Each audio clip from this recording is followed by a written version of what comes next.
jina lake Simba ndicho wachano atalenti pano utana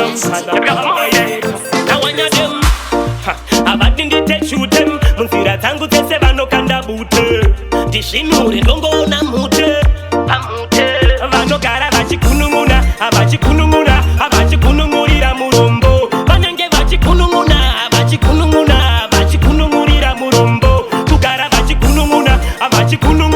vachikunun'urira murombo vanenge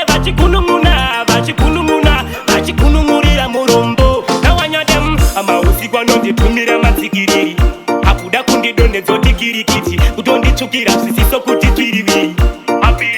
saka amaiwe ndachema zvangu zvinondirwadza zvinondibata pamwoyo pangu nekuti vamwe vatotori hama dzangu ndinomboshaya ndombotadzeikona iwangu vanogara vachikunun'urira murombo vanenge vachikunun'urira murombo kugara vachikunun'urira murombo vanenge vachikunun'urira murombo ndevekumerura akuita sechidhende vanenge vachikukerura apese pawafambo nenge vachikutaura ende havadi kukuona kana uchishaura nawanyadem ndevekuprata-prata vanodonzikirira pasi vanenge pata-pata andirimwa navamwara ndimbokwata-kwata vaudze kuno nchavatambidza maratarata vanogara vachikunun'urira murombo vanenge vachikunun'urira murombo kugara vachikunun'urira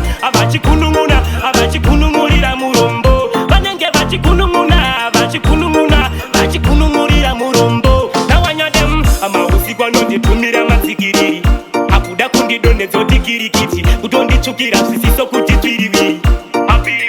saka amaiwe ndachema zvangu zvinondirwadza zvinondibata pamwoyo pangu nekuti vamwe vatotori hama